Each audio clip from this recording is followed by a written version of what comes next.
Hi everyone, welcome back to my channel. मैं हूं प्रिया। कैसे हो आप सब? आई होप आप बहुत अच्छे से होंगे। जो लोग मेरी वीडियो पहली बार देख रहे हैं उनके लिए मैं बता दूं कि मैंने अपनी प्रेगनेंसी के लिए पहले आईयूआई करवाया, जिससे मुझे एक टॉपिक प्रेगनेंसी हो गई जो कि कंटिन्यू नहीं की गई। फिर मैंने आईवीएफ करवाया, जिससे मुझे ट्विंस प्रेगनेंसी हुई। मेरे 2 बेटे हैं। जो भी एक्सपीरियंस है इस पूरे ट्रीटमेंट का वो मैं वीडियो के थ्रू यहाँ पे आपके साथ शेयर करती रहती हूँ। तो आज की वीडियो होने वाली है, मुझे बहुत बार क्वेश्चन आता है कि क्या मेरी लेप्रोस्कोपी हुई थी, हमें हमारी डॉक्टर ने लेप्रोस्कोपी आईवीएफ से पहले सजेस्ट की है, क्या हमें करवानी चाहिए, क्या ये ज़रूरी होती है। तो इन सब के बारे में आज हम बात करने वाले हैं। देखिए, जब भी हम आईवीएफ के लिए जाते हैं, मैं आपको बहुत बार ये अपनी बात कहती हूँ, वीडियोस में बहुत बार ये कहती हूँ कि पहले तो सबकी बॉडी अलग है। जो टेस्ट मेरे हुए हैं ज़रूरी नहीं है आपके हों, जो टेस्ट आपके हुए हैं वो ज़रूरी नहीं है मेरे हों, ठीक है। जब मैं अपना आईवीएफ करवाने गई थी, आपको मैंने अभी बताया है कि जैसे मैंने जब पहले आईयूआई करवाया था तो मुझे एक्टोपिक प्रेगनेंसी हो गई थी। जब भी एक्टोपिक प्रेगनेंसी होती है तो उसके साथ या तो ट्यूब में पहले ही कोई प्रॉब्लम होती है, या फिर जब एक्टोपिक प्रेगनेंसी हो जाती है ना, तो जैसे वो कहाँ होती है, वो यूट्रस की बजाय ट्यूब में होती है। जैसे मेरी ट्यूब में हुई थी। एक्टोपिक प्रेगनेंसी यूट्रस के कहीं भी बाहर हो सकती है, आगे पीछे ट्यूब में, मेरी ट्यूब में हुई थी। तो ट्यूब में हुई थी, इसका मतलब है कि ट्यूब ब्लॉक हो जाएगी, या उसमें कुछ खराबी आ जाएगी, कुछ झाले से आ जाएंगे, या उसमें पस भर जाएगी, ऐसी कोई दिक्कत होगी, ट्यूब में होगी ही दिक्कत। इसीलिए एक्टोपिक प्रेगनेंसी, जब एक्टोपिक प्रेगनेंसी के बाद ट्यूब में दिक्कत आती ही है, या फिर उसमें पहले से दिक्कत थी, वो अच्छे से वर्क नहीं कर रही थी, ठीक है। अब मेरे काफ़ी टाइम निकल चुका था। जैसे मैंने जो आईयूआई था वो मैंने 2014 में करवाया था, ठीक है, और मुझे काफ़ी टाइम हो चुका था। 2017 में फिर हमने डिसाइड कर लिया था कि अब हम आईवीएफ ही करवाएंगे, इसके अलावा हम अपना टाइम वेस्ट नहीं करेंगे, क्योंकि पहले काफ़ी टाइम निकल चुका था। तो हमारा ये डिसीज़न था। तो जब हम अपने जो मेरे जहाँ से मैंने अपना आईवीएफ करवाया है, metro hospital doctor Vinita Kharb से, जब मैंने उनको डायरेक्ट बोला कि मुझे यही करवाना है, मुझे आईयूआई के साथ अभी नहीं जाना है, मुझे अपना टाइम वेस्ट नहीं करना है, तो उन्होंने कहा कि बेटा फिर तो तुम्हें ट्यूब टेस्ट की ज़रूरत ही नहीं है। मेरे भी दिल में बहुत ज़्यादा डर बैठा हुआ था कि मुझे ट्यूब टेस्ट नहीं करवानी है।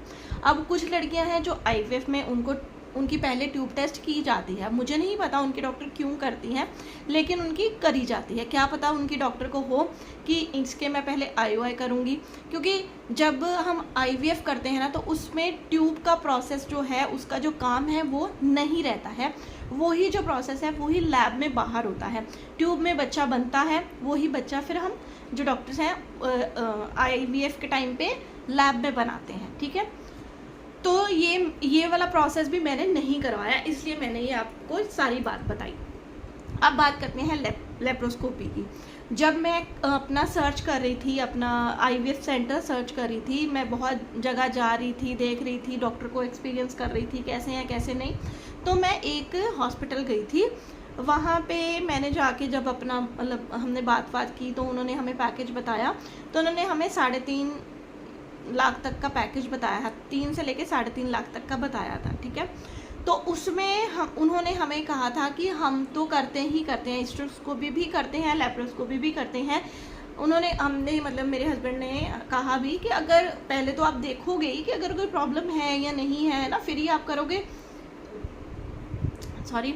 तो वो कहते कि नहीं, हमारा ऐसा ही प्रोसेस है, हम बाद में वेट नहीं करते, हम पहले करते ही करते हैं। तो उन्होंने अपने पैकेज में ये सब इंक्लूड किया हुआ था, यानी कि लूटने का पूरा वो सिस्टम बनाया हुआ था। तो वहाँ से तो हमने नहीं करवाया।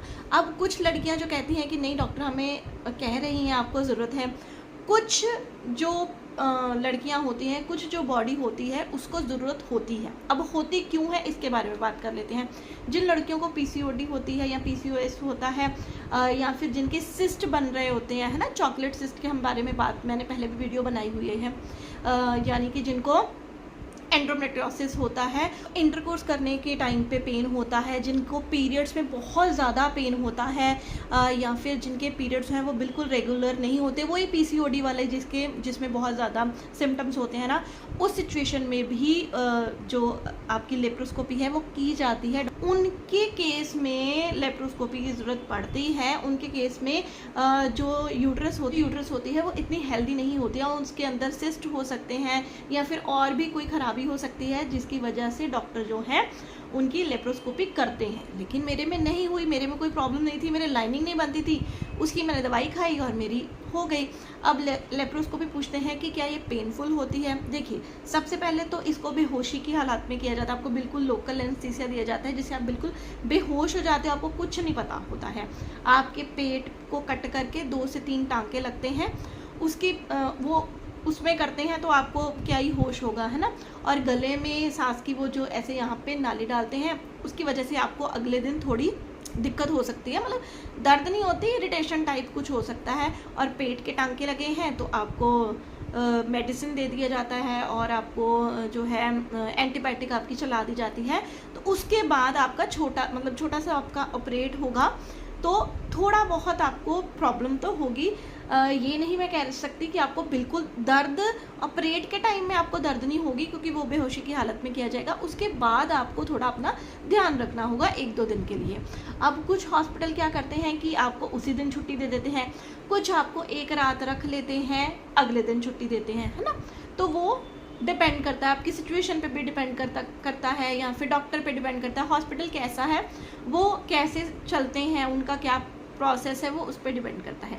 अब मेरे केस में लेप्रोस्कोपी नहीं हुई, मेरी ठीक थी। अब जिनकी जैसे मैंने आपको हॉस्पिटल का बताया कि उन्होंने तो करनी ही करनी थी अगर मैं वहाँ से करवाती तो हर एक को ज़रूरत नहीं होती है, लेकिन जिनको डॉक्टर बोलते हैं कि नहीं आपकी हमें करनी ही पड़ेगी, आपके अंदर यूट्रस में ये प्रॉब्लम है, डॉक्टर बोलते हैं, उनको तो फिर करवानी ही पड़ती है। लेकिन ये नहीं है कि आपको, अगर आप IVF के लिए जा रहे हो तो ये पक्की बात है कि आपको इसमें लेप्रोस्कोपी करवानी ही पड़ेगी। इसमें और भी बहुत सारे रीजंस हो सकते हैं आपकी लेप्रोस्कोपी करने के, वो डॉक्टर आपको प्रॉपर खुल के बताते हैं जब उन्होंने आपकी लेप्रोस्कोपी करनी होती है, ठीक है। और इसका खर्चा तो मुझे नहीं पता है, मुझे लगता है 10 से 15 हज़ार तक इसका खर्चा होता है, मुझे लगता है, क्योंकि एक बार मैंने सुना था तो मुझे लगता है। बाकी ऊपर नीचे का मुझे नहीं पता है, क्योंकि हर डॉक्टर का अलग से हिसाब होता है। अगर किसी की हुई है, किसी को एक्सपीरियंस है, तो वो प्लीज़ अच्छे से नीचे कमेंट कर देना, और लड़कियों को जो है वो नॉलेज मिल सके, उनकी हेल्प हो सके, है ना। हम एक दूसरे की हेल्प करने के लिए तो यहाँ पे बैठे हैं। मुझे जो पता चलता है मैं आपको बताती हूँ। बहुत सारी लड़कियाँ हैं जो खुद आके नीचे कमेंट करके जाती हैं कि हमारे साथ ऐसा ऐसा हुआ, तो बहुत अच्छा लगता है कि एक दूसरे को बात अपनी बता रही है, अपनी शेयर कर रही है। आई होप मेरी इस वीडियो से आपको हेल्प मिली है तो प्लीज़ इस वीडियो को शेयर करना, और प्लीज़ मेरे चैनल को सब्सक्राइब कर लीजिए। आप देखते हो लेकिन सब्सक्राइब नहीं करते, प्लीज़ मेरे चैनल को सब्सक्राइब कर लीजिए। मिलती हूँ आपको अपने अगली वीडियो के साथ। कमेंट ज़रूर करना कि आपको और किस टॉपिक पे वीडियो देखनी है। तो तब तक के लिए अपना ध्यान रखिए एंड बाय बाय।